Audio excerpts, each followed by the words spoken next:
Starring, amongst others, Gabriel Union, Seth Carr, Iona Alexis, and Billy Burke. Directed by James McTeague off of a script by Ryan Engel. This is my review for Breaking In. Put the bunny back in the box. Breaking In is the story of the Russell family. Gabriel Union plays Mother Shawn, and her father has just been killed in a pretty horrible way. We see it in the opening shot of the movie.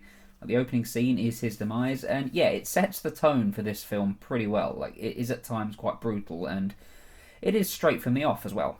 He has left her his old home, so it's his old estate. She grew up there as well, and it's a very, very big property out in the middle of the countryside. She goes there with her 2 children in order to clean house, in order to get the place ready for it to be sold. Things go wrong pretty quickly though, as the first night of them being there, some criminals turn up and they are intent on finding a safe that is somewhere in the property. In that safe, they believe is around $4 million. So let me start with what works about Breaking In. Gabriel Union. She is awesome in this film. So good. Like, every single scene that she's in, she fully conveys what the character's feeling, what she's going through, what she's thinking about doing. Every single beat she plays perfectly. Whether it's just her being a normal mum at the start and just trying to discipline and sort of deal with her children during a difficult time, or whether it's just her going full-on tiger mum and trying to save her children towards the end, like, she absolutely nails every aspect of her character in this film. She's one of the best things in it. The children as well are pretty good. The young boy in this one reminds me a bit of... Remember that show Smart Guy? Remember the kid? He reminds me a lot of that. It doesn't really affect my overall enjoyment of the movie. I just thought it was worth pointing out. But he's very good, as is the daughter. She gets more to do than he does, and she, to be honest, comes across almost as well as Gabriel Union does. I'm not sure what else this kid's done, what other movies she's been in, but based on this performance, like, she could be in for some big things here. She does really, really well. And Breaking In as well is quite tense in places, but what surprised me was that this isn't a jump scare movie. I was trying to think when I was leaving, was there any moments that were jump scares? Because they, to be honest, they can get me. Like The Conjuring, I struggle with that one. Jump scares, yeah, they make me jump. They do what they're intended to do. But there wasn't really anything in this film that did that. And again, that's not a critique of it. I just found it interesting. I thought that it was going to go for obvious jump moments. And it's nice that it didn't. It relies much more on the tension and the situation and what's going on with these characters to ramp that tension up, rather than having to just jolt the audience with scares. It was pleasant. It was refreshing to see. It's also shot really well. A lot of this takes place in the dark. Sort of lights are turned off for reasons. But yeah, a lot of it's in the dark, and it relies on shadows a lot. Or characters just in the background of a frame, just gliding past. And it's creepy, and it's effective in that regard. It also makes full use of the property. As I said, it's a very large property. The house itself is huge, and the land around it is huge as well. And it's not just confined to the building itself. It goes outside, it goes into the woodlands, and it just helps to create this atmosphere of how isolated these people are. Especially when everything's going so wrong for them that you can't help but think, why are you not going to the police? Like, go, run, get the police. But as I say, the woodland, where it is, it just makes it seem that it's a property that's not anywhere close to civilization, and it gives it that isolated feel that really, really helps this out. So while all that's really good, there's issues, that at least that I had with Breaking In, and that begins with the villains.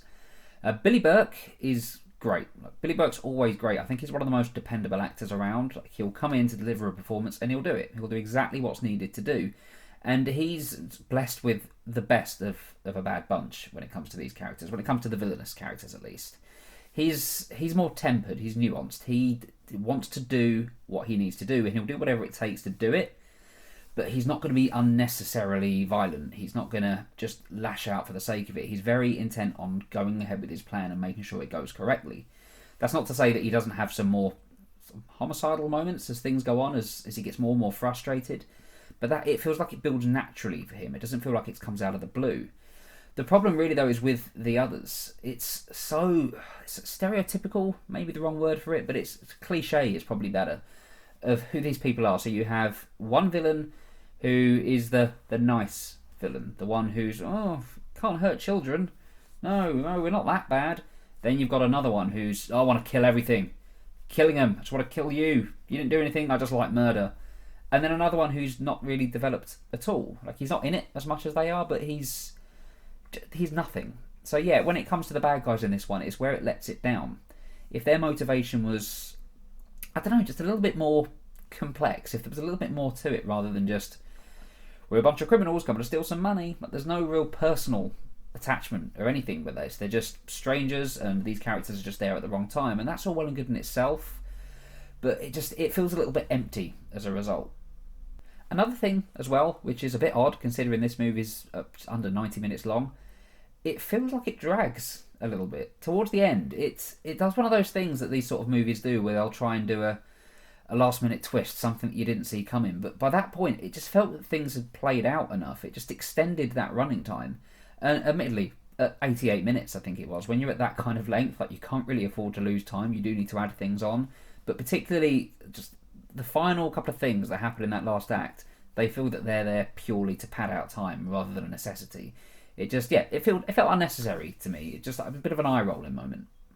That being said, if you enjoy these sort of movies, if home invasion movies are your thing, like Panic Room, I love Panic Room, and this is similar to that in certain ways that I won't spoil, but yeah, there's a bit of Panic Room in this. But yeah, if you enjoy those sort of movies, you'll likely get a kick out of this as well. Breaking In it's a good film. I enjoyed it. I'm glad I saw it, but there's issues. It could have been a lot more. Just when it all wrapped up, it just felt that it was a little bit silly in places, when if it had been treated overly seriously, it could have been a much better final product. I'm going to give Breaking In a 7 out of 10.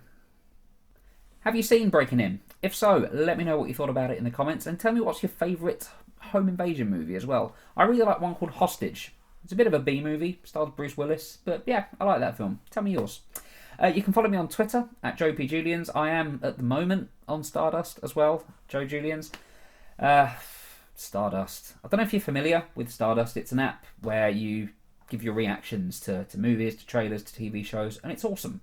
There's a real community on there. I've not found any trolls on there so far, which is awesome.